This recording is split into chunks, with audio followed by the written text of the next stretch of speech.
I don't usually make these types of videos where I list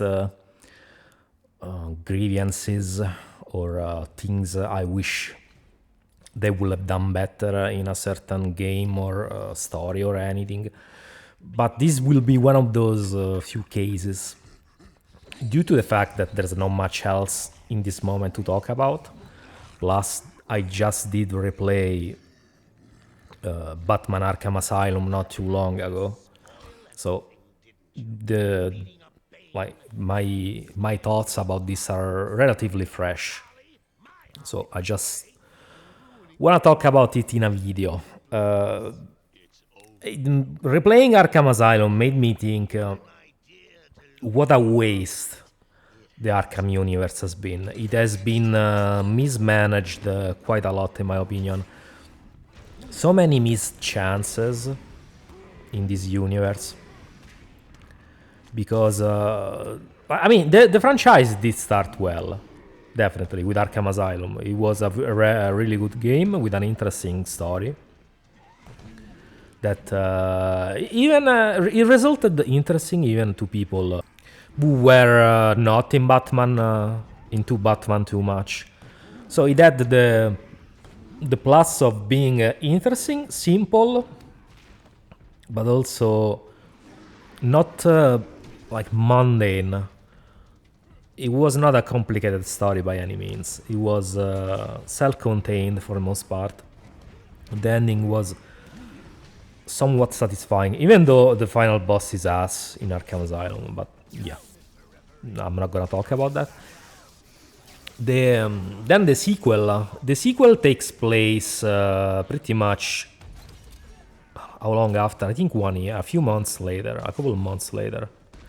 I'm not sure. The sequel is definitely, like, as a game overall, is better because it improves on anything, on everything the first one did. Granted, I think the first one has an overall better atmosphere, an overall better setting and music. But the rest, the second one, Arkham City, does better. So combat, stealth, gameplay overall. The gameplay portion overall is much better in Arkham City. Then there's Arkham Origins, which is pretty much an Arkham City reskin. I haven't played it in a long time, so but I remember liking it at the time. The story is actually probably, I would say, the best of the first 3 games. It is ruined by the presence of the Joker in a prominent way, even in that game. Because, of course, as you already know, the Joker, yeah, it's the main bad guy. Huge spoiler, yeah, it's more than 10 years old at this point if you haven't played it. You never will. But yeah, the Joker is in the first game as well. Other than that, I thought that the story was more interesting overall than Arkham City. Because the stories in the beginning, when it comes to Batman, the stories regarding his beginnings, his first few years as a vigilante, in my opinion, are definitely better, more interesting. There's less over-the-top stuff as opposed to later on, of course. So they have that charm of being still in his early days.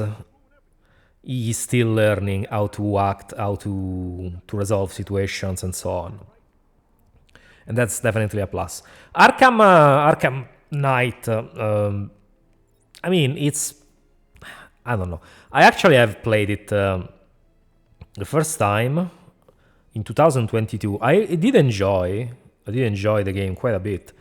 It still was overall a good game, but it had many flaws. So the story, I thought the story was dumb for a number of reasons.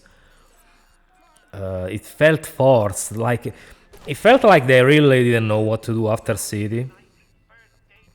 They push themselves into a corner with the writing, and the ending felt a bit forced, like they were trying to reference The Dark Knight Returns. And I mean, then they made Kill the Justice League, Suicide Squad, like that thing. I don't want to even mention it. Self-Immolation Squad.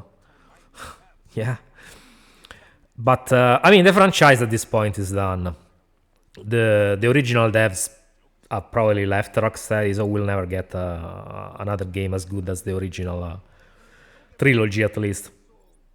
Now, all this to say that also another thing, most people didn't like the Batmobile, but I just thought it was an interesting addition in Arkham Knight.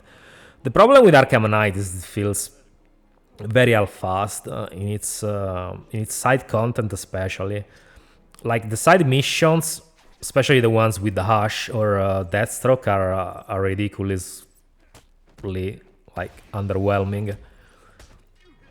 If Batman Arkham Origins could do a decent one-on-one Deathstroke boss fight, why couldn't Arkham Knight? No, they just had to shove Deathstroke into a fucking tank. But yeah, I mean, whatever. This video is not about that.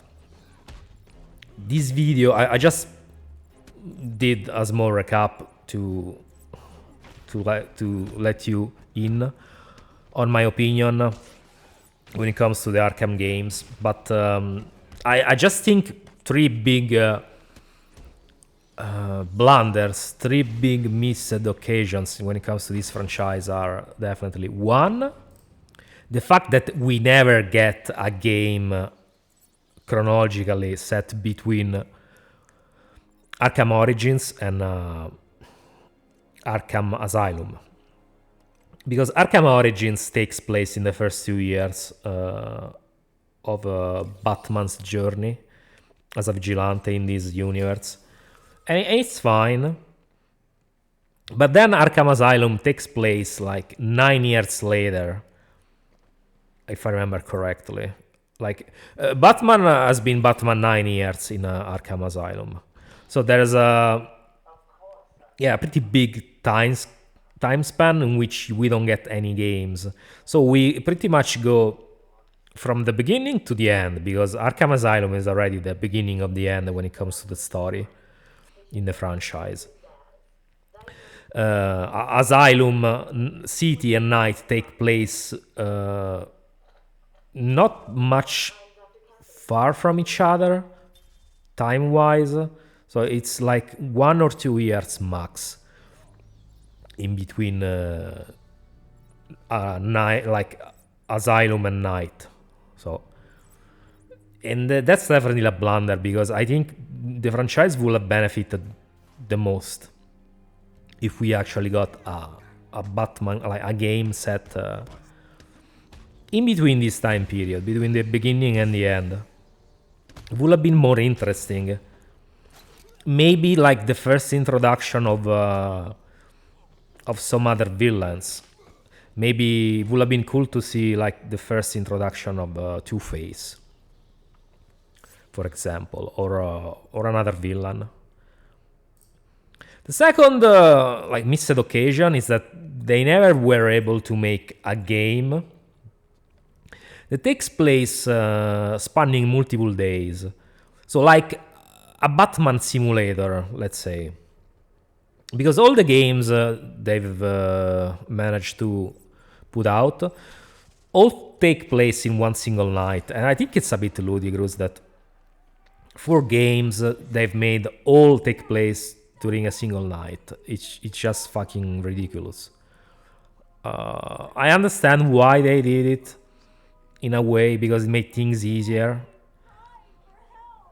The fact that you just have an excuse not to have civilians around, but honestly, it's just lazy. It feels lazy.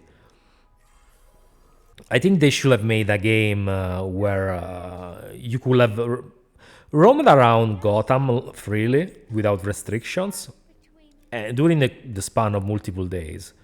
because it will also make the story better, in my opinion. The story more, definitely more nuanced, if you can have a game that takes place inside a bigger time span rather than one that takes place only in one night. Because in terms of story, the Arkham franchise has a lot of holes in this sense. Like they've made when it comes to the narrative in Arkham Knight, a lot of mistakes, a lot of things that they have never shown are talked about in Arkham Knight, and it feels like there's a game, at least one game missing in the universe. They rush too many things inside Arkham Knight, in my opinion. That's also another problem with that game. So definitely a game that's not a die-hard situation, let's say, where you can also chill a little bit.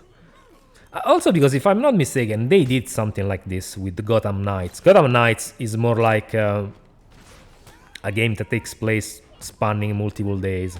So they could have done it if they wanted to. That was just their choice, which I don't understand. Because it also makes the games feel all samey between each other. But whatever. And then the last point, which I think probably the biggest missed occasion, is that they have never made a Batman Beyond game. Because they were, from what I understand and from what I have read, they were setting up in the Arkham City DLC the fact that Joker was set to have a kid. And also, probably Batman was also set to have one with Talia. At least that's why I think they introduced her in the sequel, and they made the whole plot point of Harley being pregnant in the DLC. I think that's where they were trying. From what I've read, that's where they were trying to go with the story. So like a Batman Beyond game with Bruce Kid as Batman and Joker Kid as the Joker, I assume. The next Joker. But then someone got cold feet and they scrapped everything. And we got Arkham Knight, which is, I don't know. I story-wise, it's probably the weakest entry in my opinion. It could have been... We could have gotten a Batman Beyond game. Instead we got Arkham Knight, which is probably the worst story in the franchise. It's so full of plot holes. It's just very underwhelming. Especially the ending. It feels, like I said, it feels very forced. Also, how the hell does Joker's blood turn you into a copy of Joker? That was probably one of the stupidest plot points in the whole series, in my opinion. It just doesn't make sense. Like, yeah, it makes you sick, but it turns you into Joker. Like, that was very stupid, in my opinion. They clearly didn't know what the fuck they were trying to do with that. So these are like the biggest three blunders I think they have committed in this franchise. Huge wasted potential. This franchise had so much potential and they wasted most of it, I think, with their choices. And then at this point, it's done. We're never getting another. Even if we do get another Arkham game, it's not gonna be the same because the people who made the franchise great have left. Like Arkham Knight came out 10 years ago. Actually, 10 or 11 years ago, I don't remember. Yeah, it's a lifetime ago. People have moved on from Rocksteady. You've seen what Rocksteady does now. It does slop. It makes slop. So this is it. Like I said, the only thing you can do is replay the games. Not much else. But you let me know what you think they could have done better in the Arkham franchise. And yeah, I'll catch you in the next video. Bye bye, guys.